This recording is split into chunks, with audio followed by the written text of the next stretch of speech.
The year 2025 is still with the ambience of renewed hope agenda promised by President Bola Ahmed Tinubu's administration. As the year unfolds, Nigeria is facing unprecedented economic challenges arising from the removal of fuel subsidy.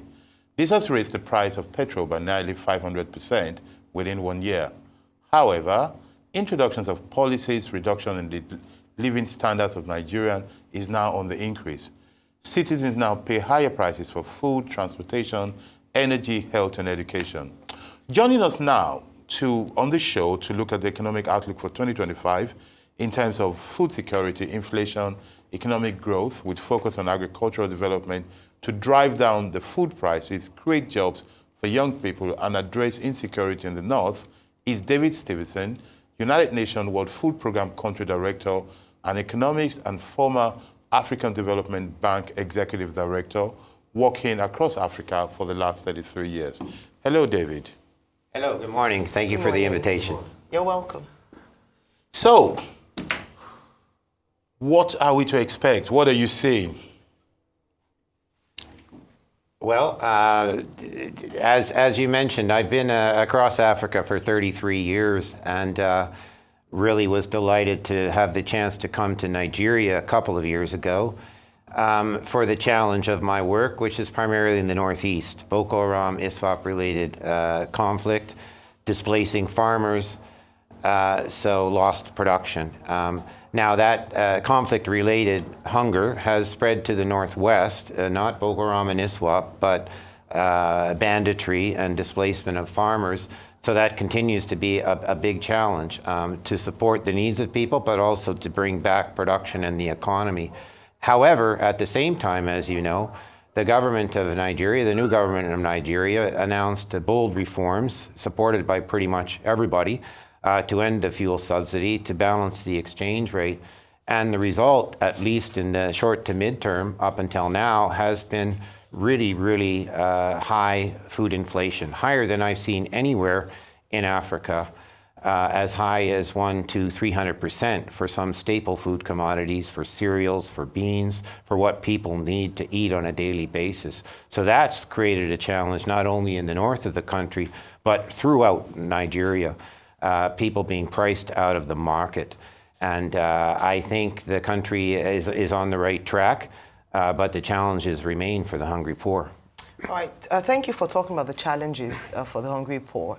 And really glad to know that you're working in partnership with other organizations to target at least 200,000 farmers in the Northeast as part of your new project. I'd like you to share a bit more about that, especially as you talk about its impact on women and children, who sometimes are the most vulnerable when we talk about hunger, scarcity, food insecurity, not just in the Northeast, but across Nigeria. So share with us about that project, what the impact you're looking at for 2027, and then how you hope to implement that. Yeah, happy to do that.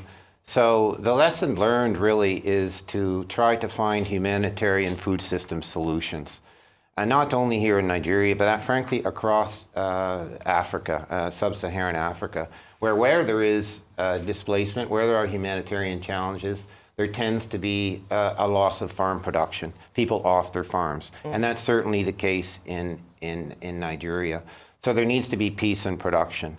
Now, where there is stability, where farmers can go back on the farms, it's really important to come together as partners and support them and increase their self-reliance, and that's ultimately the way we can phase out as a humanitarian organization.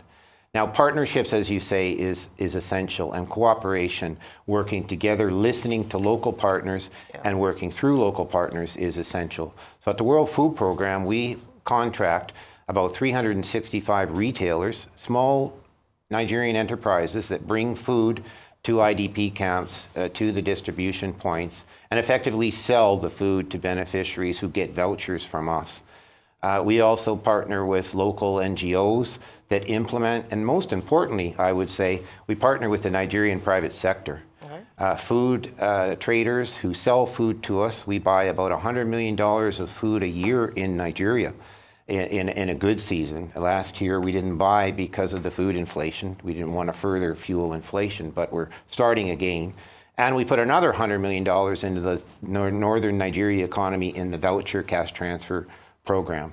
Now, in terms of multilateral partners, we also work within the United Nations system with EFAD, with Food and Agricultural Organization, with UNICEF on food systems. And just last week, I took a trip from Kano across to Lake Chad. So we were in Jigawa on Tuesday with the Minister of Agriculture, Kiari, looking at wheat production. Fantastic dry season wheat production, wheat for as far as I could see. Excellent. That was really inspiring to see. Then we went over to Potiskum, a really interesting trading town, historical trading town, closer to Maiduguri and Borno State, where we're starting solar-powered irrigation for vegetables, for fruits, to, again, have IDPs come back and start a livelihood. And we went up to, all the way to Ngala on Lake Chad, where we saw, unfortunately, continued effects of conflict. That part of Borno State used to be the hub of the breadbasket of the region, producing hundreds of thousands of tons of wheat. Maiduguri flour mills used to process 400 tons of wheat per day. We went to Maiduguri flour mills as well. It's closed in terms of wheat milling. So that's a lot of more progress that's needed. And I took this trip alongside the Director General of African Development Bank and the MasterCard Foundation, two really important partners, African Development Bank on the finance side, working with and through the government of Nigeria, but also supporting the World Food Program. They gave us an important donation of $1 million for the flood emergency. And MasterCard Foundation is a really inspiring, relatively new entry into the philanthropy world of Africa, with values of working through Africa, Africans, supporting young people, supporting women to come into the agricultural economy and other ways to encourage the role of women. And now based in Kigali, it's a Canadian foundation, but it feels so important about local implementation and cooperation that it's based its headquarters now in Kigali. Okay, let's talk about storage. And is there any partnership with like Silos Association? Because in all of this, you have to be able to store the food to be able to export.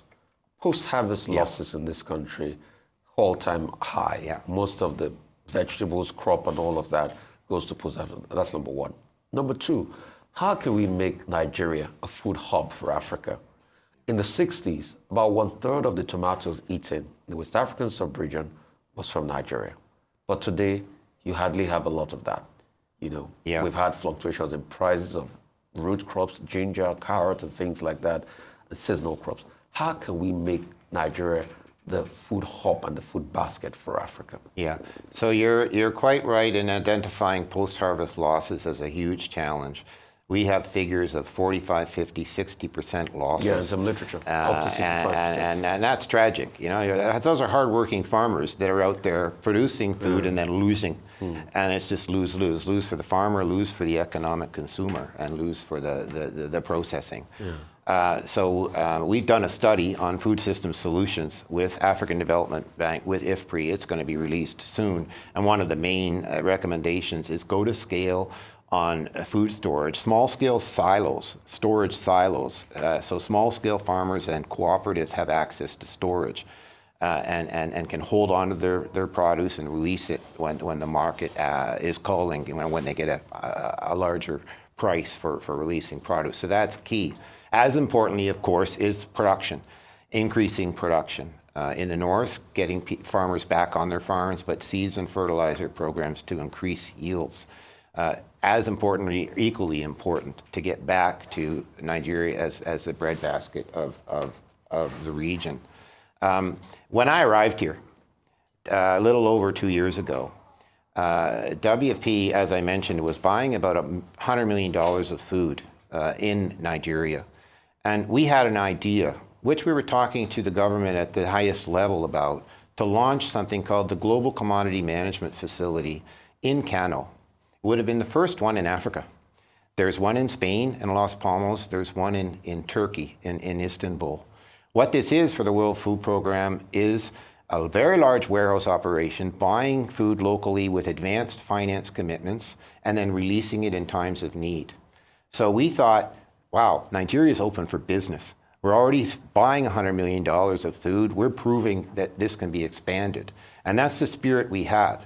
That all changed because of the food inflation. And it wasn't time to announce a big buying operation when you're trying to deal with inflation. But we'll come back to that.